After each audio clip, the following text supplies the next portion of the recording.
Having now talked about rates in epidemiology, let's go on to talk about particular types of rates. And by that I mean incidence and prevalence rate. Definition first here. Incidence rates, we're talking about the number of new cases in a population divided by people at risk to be a new case in the same population in the same time frame. Prevalence, by contrast, we're talking about all cases divided again by people at risk to be a case in the same population in the same time frame. Notice, first, for incidence and prevalence, you have to be talking about numerator and denominator from the same population, and secondly, it has to be within the same measurement time frame. How do we distinguish them? Well, they're measuring different things. Incidence, it's only the new cases, the onset that we care about. Prevalence, it's all cases, whether new, old, or anywhere in between that we care about. Incidence, new cases only. Prevalence, all cases. Now notice something. Both incidence and prevalence are divided by risk, but risk is different for incidence than it is for prevalence. Risk for incidence is risk to catch or acquire the disease. Risk for prevalence is risk to have the disease. And here's the crucial differentiating issue. If I have the disease already, I'm of course not logically at risk to catch the disease. Having something precludes me from being able to be the onset. On the other hand, if I have the disease already, I am of course at risk to have the disease. If we're playing ball back and forth and you toss me the ball and I'm holding it, I'm not at risk to catch the ball. Why? Because I'm already have it in my hand. On the other hand, I am at risk to have the ball because, again, I have it in my hand already. Risk for incidence is risk to acquire, that is, begin the disease. Risk for prevalence is risk to have the disease. A simple metaphor should help you conceptualize what I'm talking about here. Picture a room such as this one with people milling around inside. Picture a door leading out into a hallway where there's a lot of other people milling around. Everyone that walks through that door into the room during the measurement period, those are the incident cases, the onset, the new people coming in. Prevalence. Prevalence is everybody who walks through the door into the room, but also includes everybody already in the room, including anyone who's in the room who walks back out again.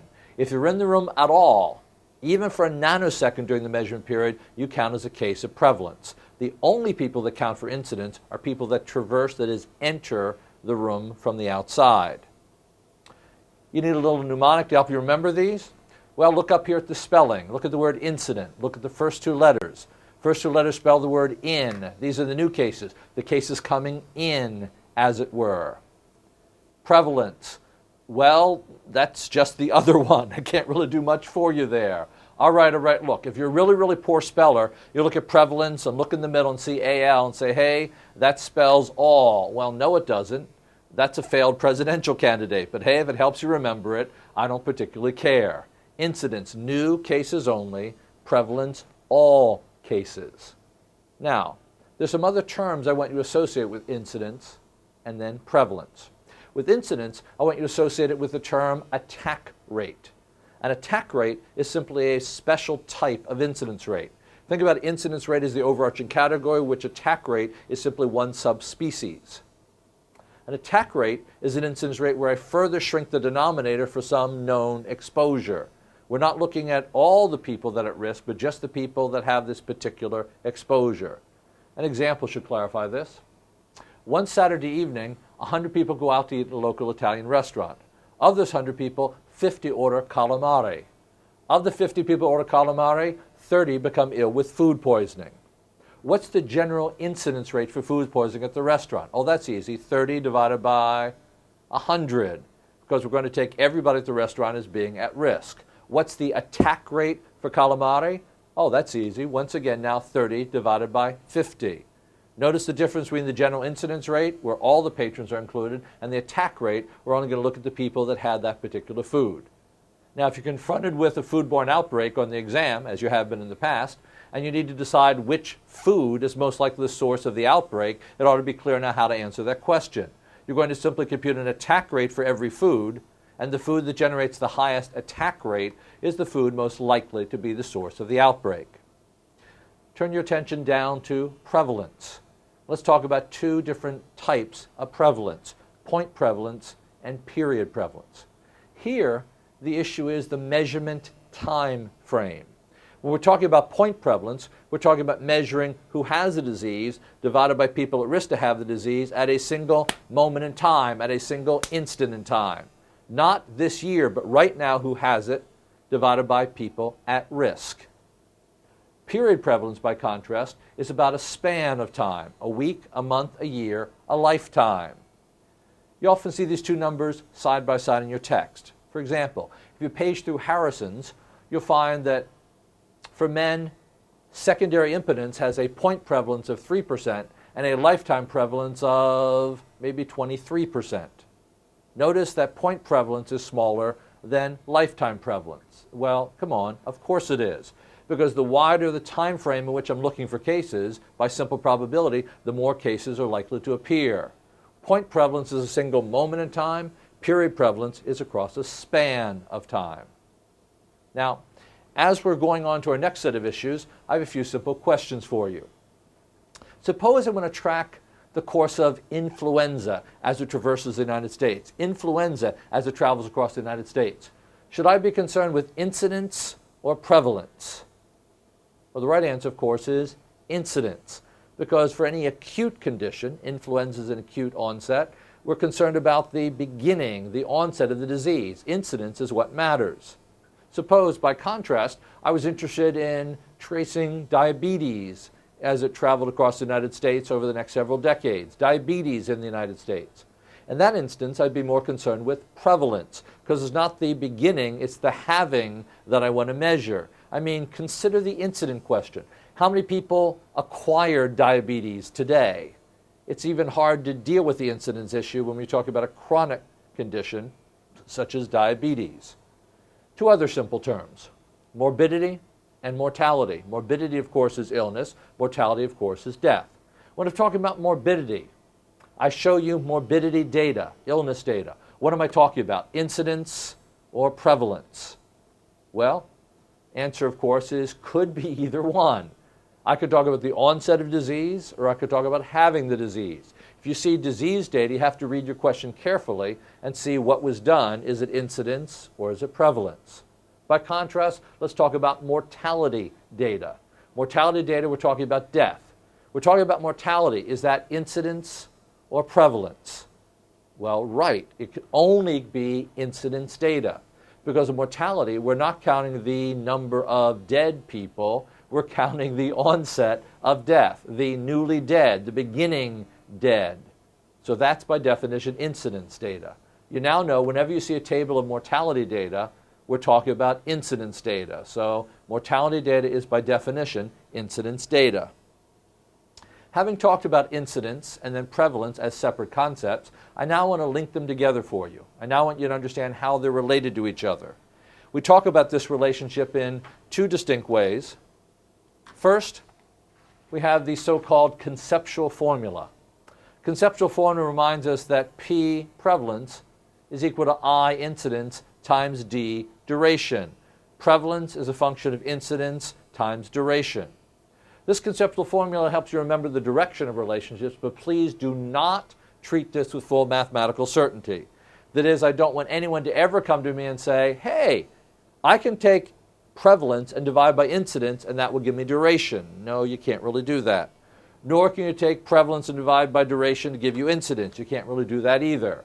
These are measured on different metrics, and when you put them together, since they're on different metrics, you don't get a clean, clear answer.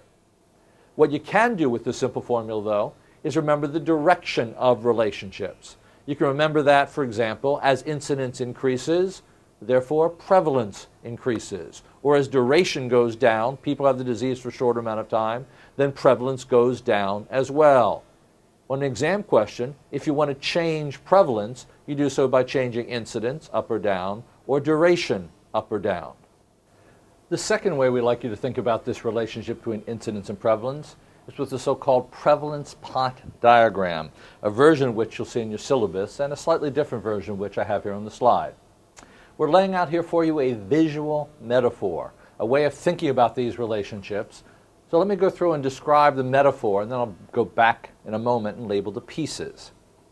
We have first a reservoir that contains water or indeed your favorite beverage. Over time, that water runs through this pipe, and then becomes deposited in this tub or basin. Now the basin would overflow, except there's two drains. One over to the right, which is down in the sewer, never to be seen again. One to the left, which is basically recycling, where you now go back in the general reservoir, where you can once again flow through the pipe. And what you need to have here is a sense of flow. See the water coursing through the system. Yes, it's a static line drawing, but you have to supply the animation in your own brain here. Let's go through now and label the pieces. In the reservoir, well, this is the population at risk. Not the people that have the disease, remember, but the people who could have the disease, potential cases. When they do get the disease, that's running through this pipe, and since they're getting the disease, they are onset. These are the incident cases. Over time, the incident cases accumulate in the so-called prevalence pot. As the diagram reminds you, there's two and only two ways to cease to be a case of prevalence. One, you die. If you die, you're not a case anymore. Dead people simply don't count. We don't focus on them. The other way you cease to be a case of prevalence, of course, that's easy. You recover. When you recover, what does that mean? What means you go back into the general reservoir where you're now once again at risk to be a new case of incidence and prevalence, and once again there you have the sense of a cycle. One thing changing to the other, risk to incidence to prevalence, and then back again. Although again it's a static line drawing, you have to supply the sense of dynamism, the sense of motion, the sense of change across time. Now, I like this diagram quite a bit. I use it a lot when I'm trying to instruct about these concepts. Well, let me talk about what's going on here. First, I like this because it gives you a sense of incidence and prevalence in terms of this dynamic, changing world out there. But there's a more basic reason. Do you ever wonder why they test you so much on epidemiology and indeed biostatistics on your Step 2 CK, and by the way, your Step 1 and your Step 3 exam as well? Well, the reason why they keep testing you on this is they're really testing the details to make sure you grasp one overarching concept. What's the overarching concept? Simple. Here it is. Numbers are not reality. Numbers, all the numbers you will see in medicine, all the numbers that make up medical practice are not reality. They are measurements of reality. And the key, dare I say important intellectual point, is to realize that the numbers themselves are not what the reality is. Reality is something else. The numbers are merely our measurement. Remembering that every measurement is reality, that is truth, plus error. And so every measurement is an approximation, but not an exact reality. Your job as a physician is to take in the numbers you will see, and then not simply stop with the numbers, but envision the dynamic reality in the world out there that produced the numbers in the first place. We want you to act on that dynamic reality, not simply act to change the numbers. Numbers are not the reality. The reality is something else. You have to have the X-ray vision to see through the numbers to the reality that produced the numbers in the first place. This diagram is a way to get you to, in a concrete way, come to grips with that. Let's look at for a second. Incidence and prevalence. As soon as we measure these numbers in this dynamic, changing universe, the numbers we measure are now wrong. Incidence is merely a measurement, but the reality continues to change. Prevalence is a mere measurement, but reality continues to change. The point about this is to get you to think not in terms of the numbers, but in terms of the real dynamic system that produced those numbers in the first place. Let's go on now to talk about one additional concept, number needed to treat. This one's a little bit slippery, and the real problem is the name is misleading. See, number needed to treat, NNT, sounds like we're talking about treatment, and the point is we're not. A better name would be number needed to prevent, because NNT is not about treatment, it's about prevention, although I'm going to call it what we always do, number needed to treat, so you're familiar with the term. The setup here is simple. How many people do we have to go out and do something to in order to stop a single case of disease from occurring? Now, I know that's an odd metric, but accept that from me. How many people do we have to do something to stop one case of disease? Well, if you think about that just for a moment, that means that ought to be fairly closely related to the incidence rate, don't you think? Because if a whole lot of people are catching the disease, doing a little bit should still stop one case. By contrast, if hardly anyone is acquiring the disease, then we have to go out and touch a whole lot more people in order to stop one single case of disease. So number needed to treat is related to the incidence rate. Now, here's how it is related. It's the inverse of the incidence rate. Inverse, the mathematical inverse. Simply you take the numerator, take the denominator, flip them, and incidence rate becomes number needed to treat. It's really that straightforward. Let's do this concretely. If the incidence rate is 1 per 1,000, what is number needed to treat? Well, that's easy. In general, for every 1,000 people I give a vaccine to, I will stop one person from getting the disease. If the incidence rate is 1 per 1,000, for every 1,000 shots, I stop one person from getting the disease. Number needed to treat is 1,000. Now, I know that's intuitive, or at least I hope it is, but let's stop, slow down, and go back over the mechanics of how we got there. We took 1 per 1,000, flipped them, became 1,000 divided by 1, and hence you can simply say that as 1,000. Hold on to those mechanics. Let's change the numbers. Suppose incidence rate is 50 per 1,000. What's number needed to treat? Once again, 50 now goes on the bottom, 1,000 goes on the top, and when you reduce it down, number needed to treat comes to 20. Roughly for every 20 people I give a vaccine to, I will stop one person from acquiring the disease. What are the things to remember here? First, number needed to treat is not about treatment, it's about prevention. We're talking about stopping people from getting the disease. That tells you it's related to the incidence rate, and related in a direct way, it's the inverse of the incidence rate. You simply take numerator, denominator, and flip them, and you have your answer. If we have an incidence rate of 50 per 1,000, doing the inverse ends us with 1,000 divided by 50, reduces down to 20. For every 20 people I give shots to, I stop one case of disease. Now please notice, suppose I told you number needed to treat was 20. Could you give me the incidence rate? Well, if you think for a second, yes you can, because 20 is really 20 over 1. And we simply take the inverse of that, now 1 on top and 20 on the bottom, and then we can just multiply that out to get to whatever ratio you want. If you want to get back to where we started from here, you multiply it out to get to 50 out of 1,000. Multiply top and bottom by 50, and you get to 50 divided by 1,000. So you now notice that you can not only get from incidence rate to number needed to treat, but you can get from number needed to treat to incidence rate, one way or the other way. Having been over these basic concepts, let's try some application issues. We're going to go over some of the presented material that's in your syllabus. Let's try question 4, for example. Now, question 4 is nice USMLE format, although it's not really a particularly hard question, but let's see what you do with it anyhow. I'll begin to read. A pharmaceutical corporation completes trials on a vaccine for a severe strain of influenza virus, demonstrating high vaccine efficacy. The Food and Drug Administration approves the vaccine for use in the United States. As the influenza pandemic approaches U.S. borders, the Centers for Disease Control and Prevention launches a nationwide campaign to vaccinate the population using local public health department personnel throughout the country to ensure the vaccine is available free of charge to all people.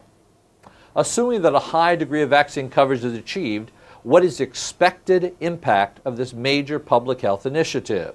If we give a lot of people a vaccine, what's that going to do to the general population? Well, we have 5 choices. Let's do them in order. A, decreased duration of influenza illness leading to decreased prevalence. Decreased duration leading to decreased prevalence. Well, there's a vaccine. Vaccine doesn't shorten the amount of time you have the disease. Vaccine, if it works, stops you from getting the disease. So we don't really know anything about duration. A can't be the right answer. How about B, decreased incidence of influenza illness leading to decreased prevalence. Now that looks good, because the vaccine should shrink incidence and hence prevalence should go down as well. But to make sure we have the best answer, let's make sure we check the other 3 options. C, decreased incidence offset by increased duration. Well, I know nothing about duration, so I'm not going to pick that one.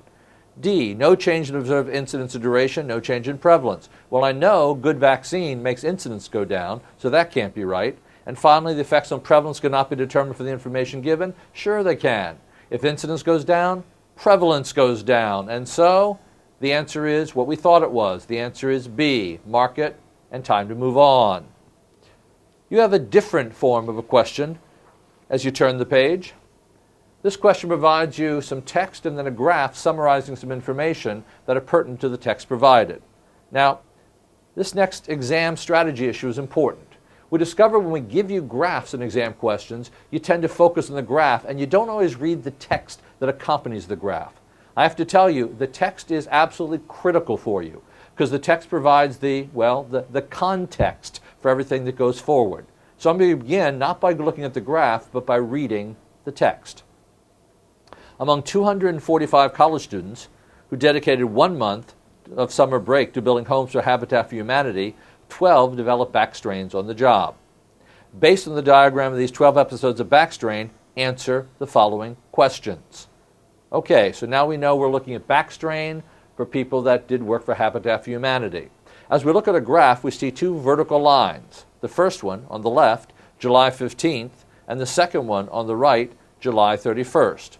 There is a 2-week period, therefore, between the two lines. We also see back strains, if any, plotted there for these 12 individuals. And the way to read this is the beginning of the little bar is the onset of the back strain. The width of the bar, that's the duration of the back strain. And when the little bar ends, that's the terminal event, when there is no more back strain, when the patient, in short, got better. Onset, duration, terminal event. You have to make sure you can read the graph. All right, with that in place, let's go down and answer the series of questions provided. Number 6, what is the point prevalence rate on July 15th? Point prevalence rate on July 15th. Well, that means the first vertical is all we're going to look at here. So let's see. It looks like E and K cross that first vertical. Therefore, my numerator is 2. But note, 2 is not the answer, because everything in epidemiology is, of course, a ratio. 2 is the numerator. I now need to add the denominator to get myself to the answer. It's 2 out of what? Well, that's fairly easy. Everybody here that worked for Habitat for Humanity is at risk for back strain. So therefore, 2 out of the number up on top in the text, 245. 2 out of 245 is the answer. Next, number 7. What is the point prevalence rate on July 31st? Now we're talking about the second line over on the right. Now we have B, G, and I crossing that line. That looks like 3. So my numerator is 3. But again, numerator is only half an answer. We need the denominator as well. 3 out of what? Well, looks to me like everybody's at risk here. So 3 out of 245. 3 out of 245, fairly straightforward. Everybody's at risk. I just have to make sure I have 245 for the denominator. The answer is E. What is the incidence rate? New question now. The incidence rate for the period of July 15th to July 31st. Incidence rate, July 15th, July 31st. We're counting onset only. Only the beginnings of the bar are what we want to focus on. By my read, it looks like A, B, D, F, G, I, J, and L all have onsets, that is, beginnings within that specified period. That's 8 individuals. Please notice I would not count C, the onset is outside the specified period, nor would I count E, H, or K, because their onset is outside the specified period. I now have a numerator of 8 for incidence within that specified period. 8 divided by what? Well, once again, looks to me like everybody's at risk here. It's going to be 8 divided by 245. Fairly straightforward. But, you know what? Let's change your graph just a little bit. Take a look at G. Instead of G as it is here, I'm going to make G the following. G is now a much longer bar. I've extended it over towards the left. Let's once again go answer question 8 about the incidence rate for that period, July 15, July 31st. So now, looks like A, B, D, E, I, J, and L. It looks like 7. The numerator is 7. Okay. 7 divided by what? Yep. Wait, not 245 this time. See, G has the back strain the entire time. Since G has the back strain the entire time, G cannot acquire, that is, begin to be a case of back strain. Therefore, G is not at risk. Translation, take him out of the denominator.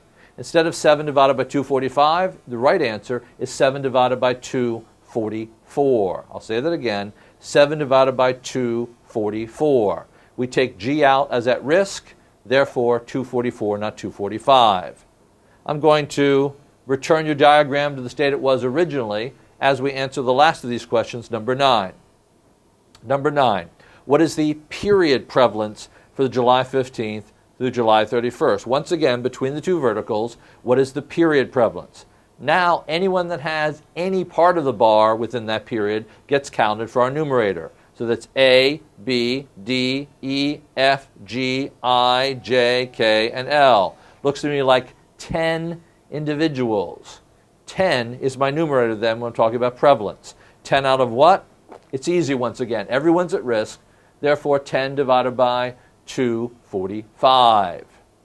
So that was fairly straightforward because risk for a back strain is fairly straightforward and easy to understand. But you know what? Let's change the question. If we change the disease we're talking about, we can change the question answer as well. Okay, so let's now shift a little bit. Keeping the same graph, instead of having it be back strain, let's look at the same information but talk about it as measles. Now measles, of course, is different than back strain because, well, when you get over measles, you're not going to get it again. Measles have conferred immunity, and this conferred immunity changes the meaning and therefore the answer here. Let's go through our 4 questions again, this time looking at it in terms of measles.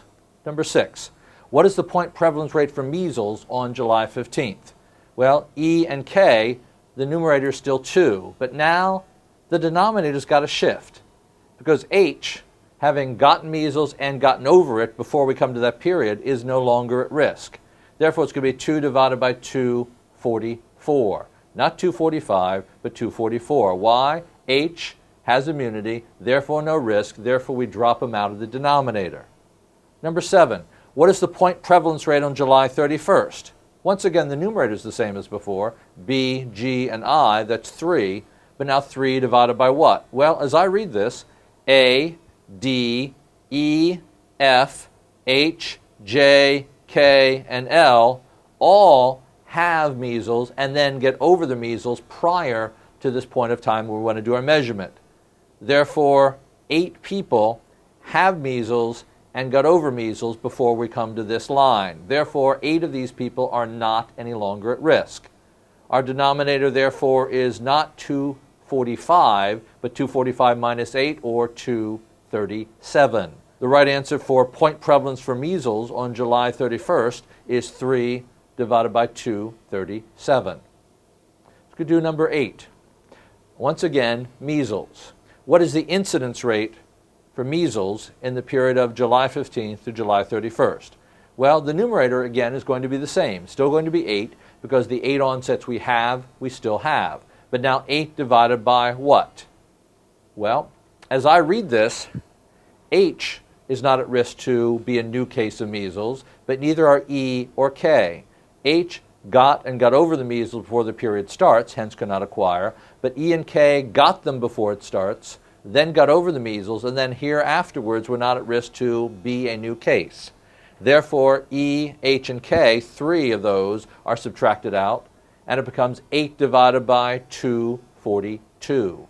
8 divided by 242 because E and H and K are not at risk for measles. That is, not at risk to be new cases of measles, not incidence risk.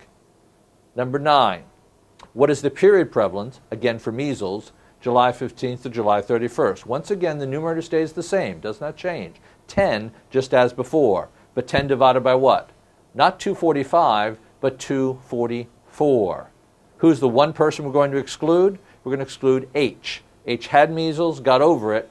Now H is not at risk to have measles. Please note, for prevalence, E and K are in fact counted, not only in the denominator at risk, but in the numerator because they in fact have it during the period. Please note that C, which occurs after the period, is counted as at risk. We don't count C as having it during the period, but we do count C as at risk across the period. If we're talking about measles here, therefore, the answer is again 10 divided by 244. The point of this exercise is to walk you through exactly what we're talking about when we're using the concepts of incidence and prevalence. And notice how this question confronts you. If you memorize the terms and definitions exactly, but you can't apply them to this simple presented set of data, they don't want you to get the question right. USMLE Step 2 CK exam is not about regurgitating information you memorize. It's about problem solving what's presented with the information that you already have in your head.